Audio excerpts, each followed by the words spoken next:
Bem-vindo ao programa Encontro com uma Palavra. Continuamos a nossa pesquisa no Antigo Testamento. E eu sou muito feliz que você esteja comigo acompanhando esse estudo. Já completamos o livro de Êxodo e agora vamos iniciar o estudo no livro de Levítico. Pessoas que estudam a Bíblia consideram o livro de Levítico como sendo um livro de difícil interpretação. Como já dissemos antes, estas pessoas que começam a ler a Bíblia o fazem muito bem até chegar à última terça parte do livro de Êxodo, quando chegam nas especificações do tabernáculo no deserto. Isso aí reduz a velocidade do estudo e então, quando chegam no livro de Levítico, desistem de tentar entender a Bíblia. A palavra Levíticos significa aquele que pertence aos levitas. Os levitas eram os sacerdotes. Para entender o livro de Levíticos, é absolutamente essencial que você entenda aquele pequeno tabernáculo no deserto, como foi chamado. Bom, eu já disse antes, a palavra tabernáculo significa tenda. Esta era uma tenda, uma pequena tenda no deserto, a qual Deus ordenou Moisés para construir. Era uma tenda de adoração. Primeiro, ela tinha uma pequena cerca em sua volta. Isso se assemelha a uma cerca de tela que conhecemos. Como eu já disse antes, você não ficaria muito impressionado se visse essa tenda. A área dentro da cerca era o pátio. Mais tarde, o templo de Salomão foi construído nesse mesmo padrão. O pátio media 5,5 hectares. Foi nesse pátio que mais tarde Jesus virou as mesas dos negociantes que profanavam esse lugar tão santo fazendo lá seus negócios. Mas na tenda de adoração o pátio não era tão grande. Não passava dos 14 metros de largura.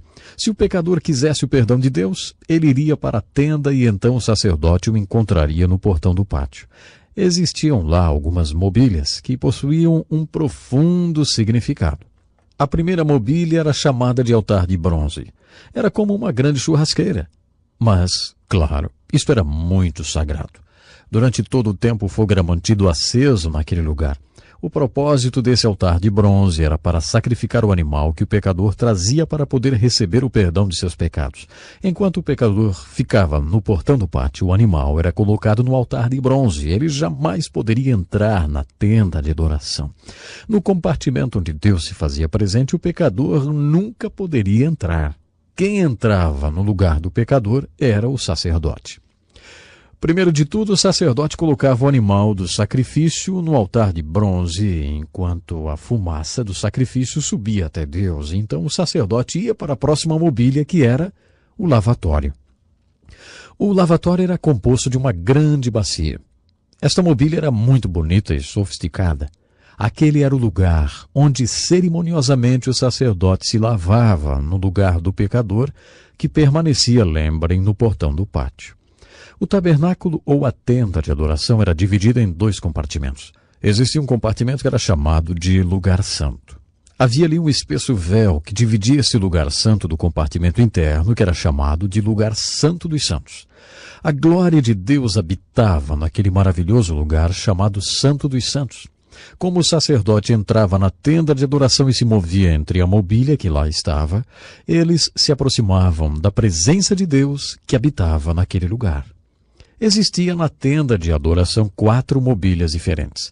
Após se lavar cerimoniosamente no lavatório, o sacerdote entrava para o lugar santo. À sua esquerda estava o castiçal. O castiçal era altamente significativo. Representava a revelação de Deus para as pessoas quando ele lhes deu a sua palavra. É muito claro para nós que eles não teriam tido o conhecimento desses procedimentos para se aproximar de Deus se ele mesmo, o Senhor, não tivesse lhes dado a sua palavra. Assim, o sacerdote diante do castiçal agradecia ao Senhor por ele ter revelado ao pecador, que ainda estava lá no pátio, que através de sua misericórdia ele poderia se achegar a Deus, ter o perdão e ter restaurada sua comunhão com Deus. À direita havia a mesa dos pães. O propósito desta mesa dos pães era o mesmo que o maná simbolizou, ou seja, o símbolo da provisão de Deus. Isso fazia lembrar que Deus pode prover o nosso pão de cada dia. Deus abre suas mãos e satisfaz o desejo de todo ser vivo. Ele pode nos dar o pão e a carne na estação devida. Esse era o propósito da mesa dos pães. À frente da espessa cortina que bloqueava o lugar santo dos santos estava o altar de incenso. Nesse altar, o sacerdote fazia uma poderosa oração intercessória pelo pecador que estava aguardando lá no portão do pátio. Após esta intercessão, o sacerdote voltava ao pátio e o pecador era declarado perdoado de seus pecados. Ali, o sacerdote conhecia o próximo pecador que havia ido buscar o perdão de seus pecados e o procedimento era repetido. Durante todo esse tempo, o pecador apenas aguardava e não oferecia nenhum tipo de sacrifício, já que o animal que ele havia trazido foi morto e sacrificado. Quem intercedia por ele era sempre o sacerdote. Uma vez por ano, todas as pessoas se reuniam em volta da tenda de adoração. Nesta ocasião, o sumo sacerdote passava pelo véu e entrava no lugar santo dos santos oferecendo um sacrifício de sangue para o perdão dos pecados de todas as pessoas. Essa era uma ocasião muito especial. Isso acontecia apenas uma vez por ano. Diariamente o sacerdote somente ia até o altar de incenso. Eu gostaria agora de olhar mais de perto para estas mobílias. Na verdade, vamos examinar uma de cada vez. Todos os artigos de mobília do tabernáculo tinham argolas especialmente colocadas em cada um, para que quando o povo voltasse a marchar, as mobílias pudessem ser levadas com facilidade. O altar de bronze realmente simbolizava o Evangelho no Novo Testamento. Se olharmos para essa tenda de adoração, temos que dizer que cada artigo de mobília encontrado nela é um retrato de Jesus Cristo. Na verdade, todo o tabernáculo é um retrato do Senhor Jesus. Quando o próprio Jesus disse que Moisés havia escrito sobre ele, sem dúvida ele estava se referindo à tenda de adoração ou ao tabernáculo. O altar de bronze nos fala sobre a morte de Jesus. Todos os animais eram sacrificados no altar de bronze e todos estes animais são um símbolo da morte expiatória de Jesus na cruz do Calvário. Então temos claramente o altar de bronze falando a nós sobre a cruz do Senhor Jesus. E ele nos diz: vocês não podem se aproximar do Santo Deus sem o sacrifício. Sem o sacrifício de sangue não existe nenhuma remissão de pecados. O altar de bronze nos diz que Deus é justo e santo. Deus deseja que sejamos também como ele, justos e santos. O Senhor Deus condena tudo que não é justo e santo. Deus sabia muito bem que nem em 1 milhão de anos você poderia ser íntegro ou justo o bastante para se salvar. Dessa forma ele veio ao mundo em forma de um cordeiro e se ofereceu em sacrifício para que você e eu pudéssemos ser declarados íntegros, de acordo com a sua justiça. Isso é o que Deus fez. O que Deus espera de você e de mim é que creiamos nessa verdade quando Ele nos fala sobre isso. O altar de bronze nos fala disto. O que Deus é, o que Deus exige, o que Deus condena, o que Deus sabe, o que Deus fez e o que Deus quer que façamos. Toda esta mensagem está cuidadosamente embrulhada no altar de bronze. Em resumo, o altar de bronze nos mostra que o pecador não pode se aproximar do Santo Deus sem um sacrifício. Isto fez ser necessário o sacrifício de Cristo na cruz. O artigo a qual chamamos de lavatório, onde o sacerdote ia cerimoniosamente se lavar antes de entrar no lugar santo, está dizendo para nós o que a Bíblia diz em muitos lugares. Quem entrará no santuário do Senhor? Quem tem as mãos limpas e um coração puro. Comunhão com Deus. Este é o último objetivo da tenda de adoração. Tudo se move para esta direção. A Bíblia muitas vezes compara a comunhão com Deus com uma refeição. Eu estou à porta e bato. Se alguém ouvir a minha voz e abrir a porta, eu entrarei com ele e cearei com ele e ele comigo. Aqui Jesus fala de comunhão com Deus como se fosse um grande jantar. E ele nos diz que Deus está convidando pessoas para esse jantar. As pessoas estão sempre achando desculpas. Ou é o trabalho, ou a mulher que se casaram, ou enfim, o mundo em que vivem, ou é o marido, enfim. O fato é que sempre estão achando desculpas. Não querem vir e participar desse banquete. Comunhão com Deus é descrita como um banquete ou lavatório. Está dizendo para nós o que nossa mãe nos dizia quando éramos crianças. Ei, lavem suas mãos antes de virem para a mesa. Lave-as antes de você vir para o jantar. Antes de você vir para ter comunhão com Deus, você tem que ser lavado e limpo antes de você vir para ter comunhão com Ele.